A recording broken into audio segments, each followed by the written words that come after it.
दोस्तों, electronics world की दुनिया में आपका एक बार पुनः स्वागत करता हूं। जैसा कि पिछला वीडियो में हमने बताया था कि आरसी ड्राइवर किस तरह से तैयार किया जा सकता है और आरसी ड्राइवर में किस तरह की एमसी पीसीबी को हम यूज करें ताकि एक लंबे समय तक हम बल्ब में रोशनी प्राप्त कर सके और हमारी एमसी पीसीबी सुरक्षित रूप से चल सके।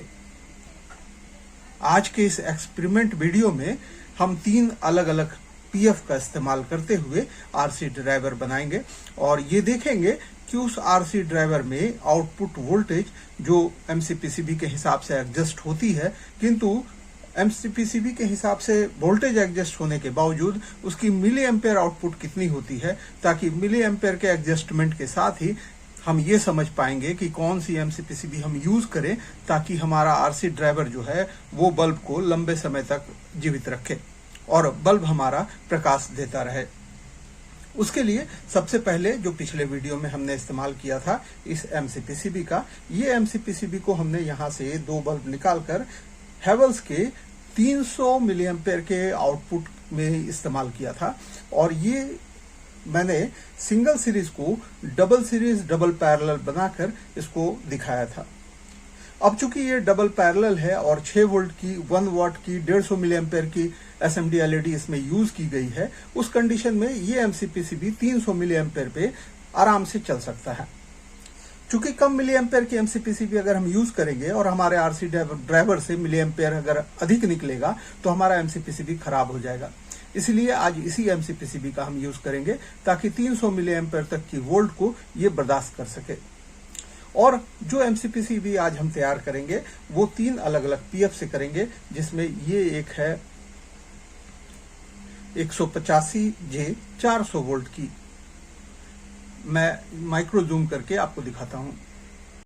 आप देख सकते हैं दोस्तों, ये जो पीएफ है ये 185J 400 वोल्ट की है।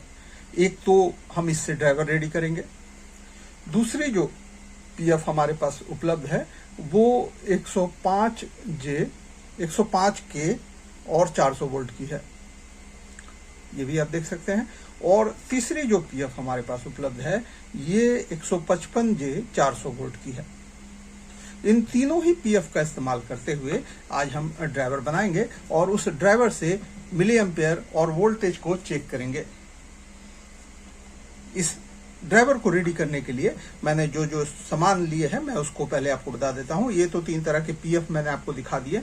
उसके अलावा इस तीनों पीएफ पर जब हम करंट देंगे तो ये चूंकि करंट रिस्टोर करती है, इसलिए इसके करंट को डिस्चार्ज करने के लिए हम तीनों पीएफ पे ये 1 मेगा ओम्स की क्वार्टर वाट की रेजिस्टेंस यूज करेंगे। तीनों पीएफ के लिए मैंने ये 3 रेजिस्टेंस लिए हैं और ये तीनों ही रेजिस्टेंस को मैं अलग अलग पीएफ पे लगाऊंगा। उसके अलावा ये एमसीपीसीबी मैं यूज करूंगा। उसके अलावा सेफ्टी फीचर्स के लिए ये 10D की 471K की एमओवी है। ये दोस्तों दिखेगी, मैं कोशिश करता हूं।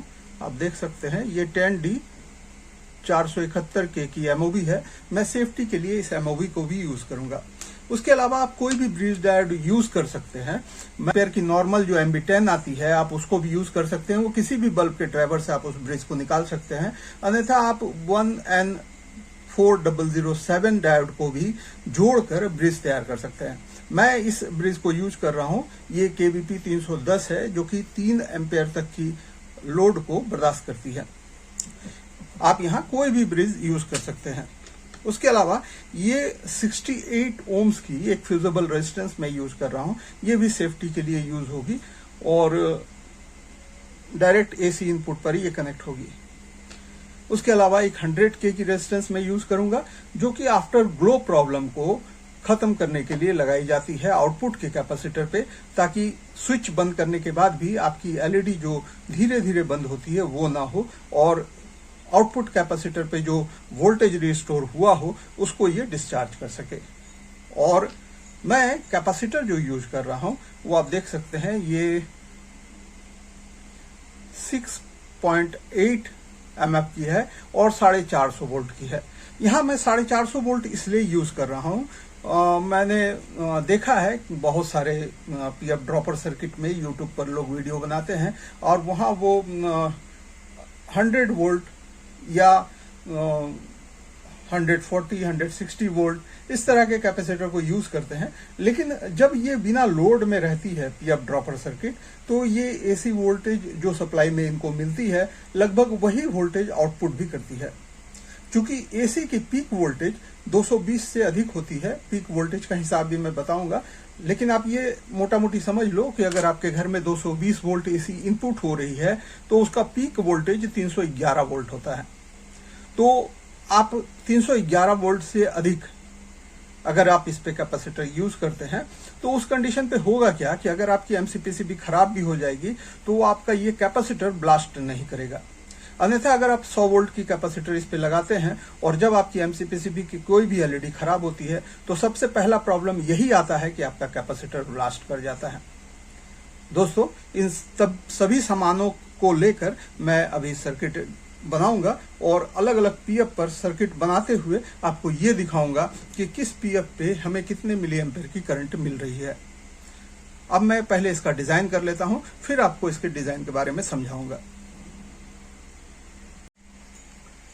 दोस्तों, जो मैंने आरसी ड्राइवर या पीएफ ड्रॉपर सर्किट का ड्राइवर डिजाइन किया है ये बहुत ही सिंपल है और कोई भी इसे साधारण तरीके से डिजाइन कर सकता है। इसे डिजाइन करने के लिए मैं एक गत्ते का प्रयोग किया हूं और इस गत्ते पर एसी इनपुट के दौरान ये मैं सीरीज का वायर भी कनेक्ट कर रखा हूं। एसी इनपुट पे जो ब्रिज की दोनों बीच की पिन होती है जिसपे एसी इनपुट जाती है और दोनों साइड की पिन में ब्रिज की एक और कट का डिजाइन बना होता है, वो पॉजिटिव होता है, हालांकि लिखा भी होता है, आप उस पे पॉजिटिव और दूसरी छोर पर नेगेटिव कनेक्ट कर सकते हैं।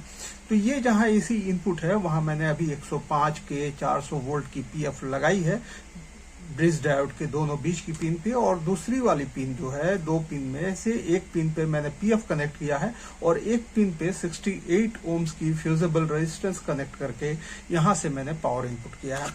अब पावर सोर्स पे ही जहां मैंने एसी की इनपुट दी है वहीं मैंने एमओबी को भी कनेक्ट कर रखा है ताकि हाई वोल्टेज के दौरान यदि एमओबी डैमेज होती है तो ये फ्यूजेबल रेजिस्टेंस अपने आप को ओपन कर लेगा, जिससे आगे की सर्किट बच जाएगी।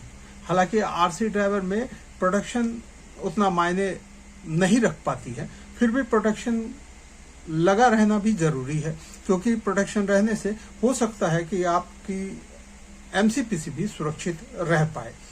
अब ब्रिज के दोनों छोर पर जो दो पिन है उसमें एक और प्लस और एक और माइनस की आउटपुट होती है। अब यहां जहां प्लस और माइनस की आउटपुट होती है उसी पे मैंने ये जो 6.8 400 वोल्ट की कैपेसिटर थी उसे मैंने कनेक्ट कर दिया है। ये प्लस की छोर पर मैंने प्लस से कनेक्ट कर रखा है और माइनस की छोर आप देख सकते हैं, ये माइनस की कैपेसिटर के छोर पर मैंने माइनस कनेक्ट किया है। अब ब्रिज से बनने वाली डीसी वोल्ट डायरेक्ट कैपेसिटर पे पहुंच गई है। कैपेसिटर पे पहुंचने के लिए आफ्टर ग्लो प्रॉब्लम को खत्म करने के लिए मैंने इस कैपेसिटर के प्लस और माइनस पे एक 100K की रेजिस्टेंस लगा रखी है। अब यहाँ चूंकि प्लस और माइनस पहुंच चुकी है तो यहाँ से माइनस को उठाते हुए मैं डायरेक्ट यहाँ एमसीपीसीबी के माइनस में और एक प्लस की वायर जो है वो मैंने यहाँ लगाकर छोड़ रखी है और एमसीपीसीबी से निकलने वाली प्लस को भी मैंने छोड़ रखी है, जिसको मैं सीरीज पर कनेक्ट करूंगा ताकि आप इसके ड्राइवर से मिली एम्पेयर देख पाए। और इसी एमसीपीसीबी से प्लस और माइनस से मैंने दो तार और अलग से निकाल रखे हैं जो मैं इस मल्टीमीटर पे कनेक्ट कर रखा हूं। इसमें आप इसकी वोल्टेज देख पाएंगे। अब मैं इसे पावर देने जा रहा हूं कनेक्ट करके, उसके बाद आप इसकी वोल्टेज और मिली एम्पेयर दोनों देख पाएंगे।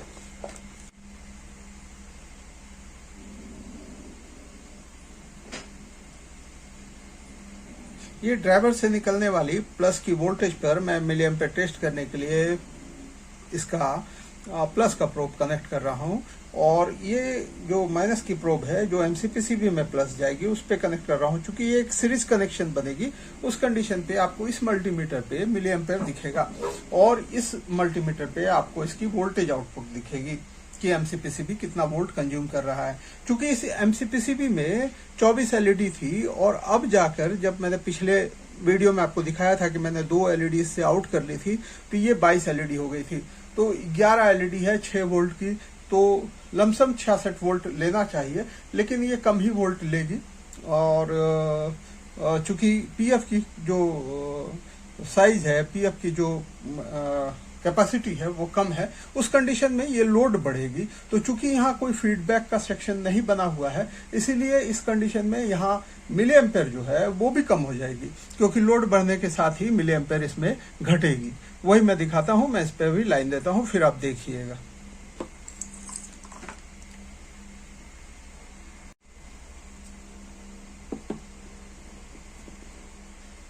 दोस्तों आप देख सकते हैं इस पे जो वोल्टेज आ रही है वो 60 वोल्ट के करीब है, और इस पे जो मिली एम्पेयर बन रही है वो 51, 52 इस रेंज पे मिली एम्पेयर बन रही है। तो ये जो मिली एम्पेयर है 105 के 400 वोल्ट की पीएफ पे, ये सफिशिएंट नहीं है एमसीपीसीबी को जलाने के लिए। दोस्तों अब इसमें मैं 155J 400 वोल्ट का कैपेसिटर, पीएफ कैपेसिटर लगा चुका हूं। अब मैं इसे करंट देने जा रहा हूं, और आप देखिए ये पहले 53 मिली एम्पेयर की करंट दे रही थी, अब ये 70 मिली एम्पेयर के लमसम करंट दे रही है। वोल्टेज जो है वो अभी भी वही 60 बनी हुई है, अर्थात इसे कंज्यूम ऑपरेट होने के लिए 60 वोल्ट की आवश्यकता पड़ रही है, बट मिली एम्पेयर की कमी अभी भी है। क्योंकि ये 300 मिली एम्पेयर के डिजाइन पे एमसीपीसीबी को बनाया गया था, इस कंडीशन पे इस पे मिली एम्पेयर सफिशिएंट नहीं मिल पा रही है। अब इस एमसीपीसीबी को एक बार बदल कर देखते हैं कि क्या 155J के कैपेसिटर पे 9 वाट की जो एमसीपीसीबी आती है वो सफिशिएंट है या नहीं। दोस्तों अब हमने 155J के पीएफ कैपेसिटर के साथ में 9 वाट की सिंगल सीरीज की 9 एलईडी की जो एमसीपीसीबी आती है, जिसमें 1 वाट 100 मिली एम्पेयर और 9 वोल्ट की एलईडी लगी होती है, उसको कनेक्ट किया है। अब 155J के कैपेसिटर पे मैं सीरीज पे ही कनेक्शन दे रहा हूं, और आप देख सकते हैं सीरीज पे कनेक्शन देने के बाद ये जो मिली एम्पेयर है ये 63 बता रही है, और वोल्टेज जो है वो 75 बता रही है। हालांकि प्रॉपर जो है वो 81 वोल्टेज इसको लेनी चाहिए और 100 मिली एम्पेयर लेना चाहिए, लेकिन 155J के पीएफ कैपेसिटर में भी ये 100 मिली एम्पेयर की करंट नहीं ले रही है। हालांकि रोशनी तो बहुत अच्छी है, लेकिन पूरी 9 वाट की रोशनी नहीं है, क्योंकि पूरी 9 वाट की रोशनी के लिए इसे 100 मिली एम्पेयर का करंट और 81 वोल्ट सप्लाई में आनी चाहिए, जो कि प्रॉपर नहीं आ रही है, थोड़ी कम आ रही है, लेकिन आप आंख से देख के रोशनी की कमी को नहीं समझ सकते हैं। अब इस पे अगर हम पीएफ ऐड करते हैं, या 185 की अभी मैं पहले लगाता हूं, 185J की पीएफ लगा के मैं आपको दिखाता हूं कि क्या मिली एम्पेयर और बढ़ती है और ये 9 वाट की एमसीपीसीबी ठीक रूप से चलती है कि नहीं। उसके बाद मैं पैरेलल कैपेसिटर को भी, पीएफ को भी लगा के आपको दिखाऊंगा। पहले मैं इस पे 185J का पीएफ अटैच कर रहा हूं। दोस्तों अब इसमें मैंने 185J का पीएफ अटैच कर दिया है। अब मैं इस पे पावर देने जा रहा हूं। आप इस स्क्रीन पे इसका मिली एम्पेयर देख सकते हैं, आपको अंदाज होगा कि कितनी मिली एम्पेयर की सप्लाई बन रही है।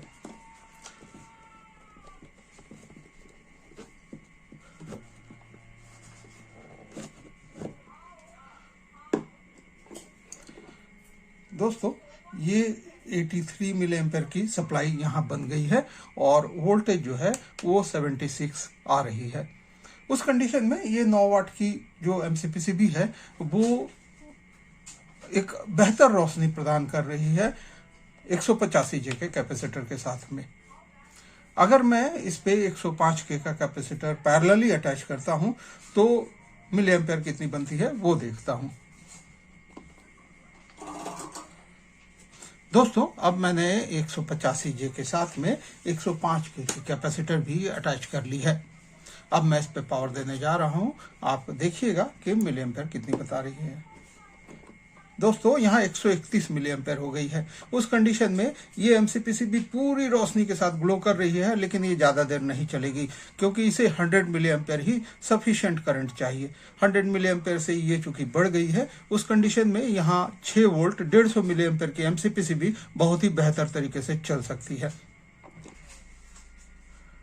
तो दोस्तों आपने देखा कि किस तरह से पीएफ कैपेसिटर को बढ़ाने से मिली एम्पेयर बढ़ जाती है, और पीएफ कैपेसिटर को अगर हम कम करते हैं तो मिली एम्पेयर घट जाती है।